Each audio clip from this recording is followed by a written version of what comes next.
morning, everyone. First off, huge thank you to Mike and the whole team at Vartanian for putting together this amazing event. It's really cool to have been able to see the growth of this conference over the past couple of years. So today I'd like to talk a little bit about our project, the Native Protocol. Our mission at Native is to enable communities to set up their own banking system that represents both the needs and the interests of the people. Sorry about that. So when we talk about community banking, I think it's really important to start by actually discussing a little bit about what a bank is.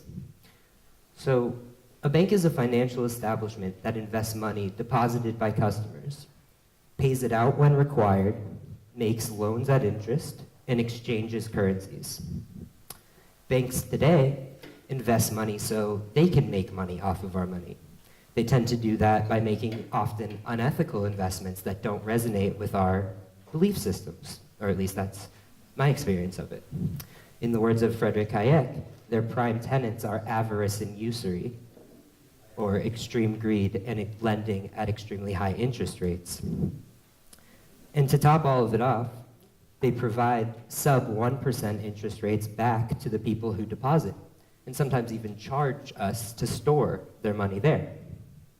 So what does all this mean? It means that wealth stored in traditional banks is dead to us.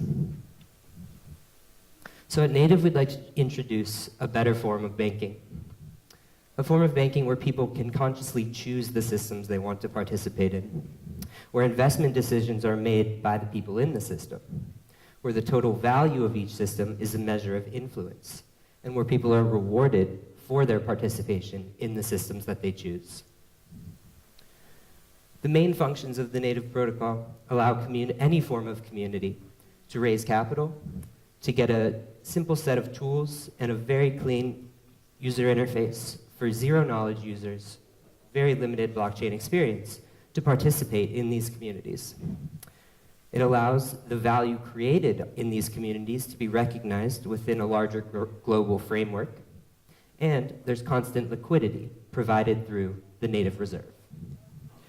Here's a simple kind of overview of our V1 UI, which kind of shows a little overview of the community. It shows the projects that that the community is involved with, and after a login through MetaMask, it shows all of the wallet balances. And if you hold enough of the local currency for that community, it opens up the access to that tribe. So the Native Reserve is built utilizing Bancor's smart token technology. The Native token is a Bancor smart token. So what does this mean? It means that there's a liquidity pool that's always there to support the Native Reserve. It means that the reserve grows with each time a new user or tribe joins the network. There's constant liquidity provided in the marketplace, and holders can easily revert back to BNT or Ether at any time. BNT being Bancor Network Token. So the Native token itself is a continuous token model. This means that it can always be generated and can always be redeemed for fair market value based on algorithmic pricing. It's the base currency for the protocol. Holders of the token are liquidity providers, and the token itself encapsulates the network value of the Native protocol.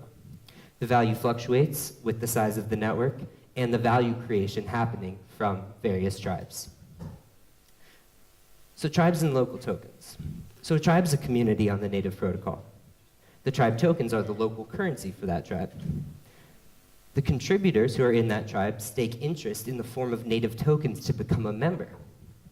Tribe tokens are generated at the market price, and once there's enough tokens in the wallet, access to that tribe is granted. You become a member.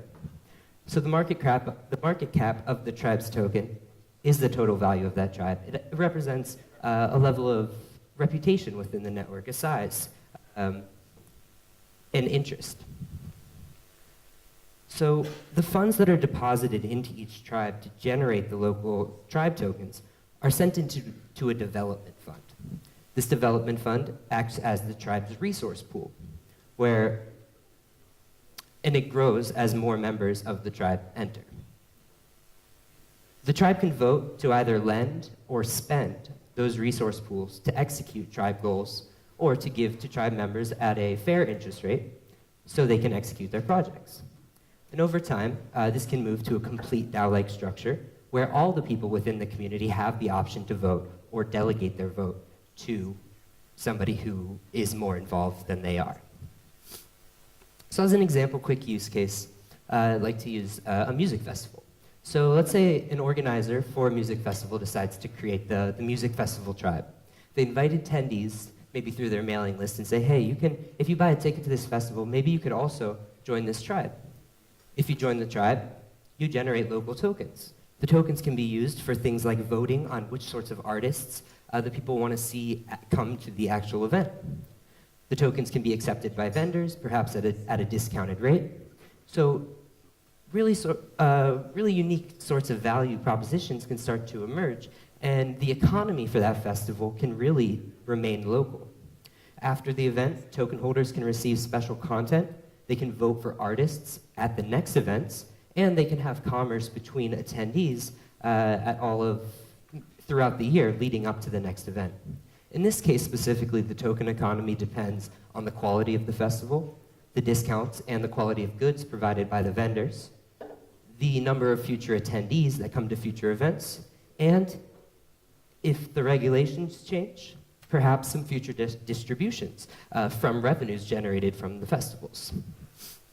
So our team is comprised of me, the founder of CryptoDex, one of the first token launch advisory companies, Kirsten McMullen, who is a design front-end specialist, really trying to bring a human interface to native, making it feel very natural to bring in a lot more people and making them feel comfortable operating within the system, because a lot of this tech is very complex, it's technical.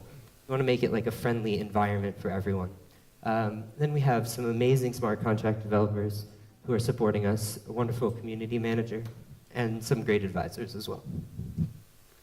Our partners are Bancor, to help with a lot of our token design and economics, Harbor, who focuses on voting modules for governance to really facilitate the proposals that are generated within each tribe, Volpum Ventures, who is a blockchain development expert firm in Italy, Soluzioni Futura, which is a cloud architecture firm in Italy, and Decentralization, one of the largest budding blockchain communities in San Francisco.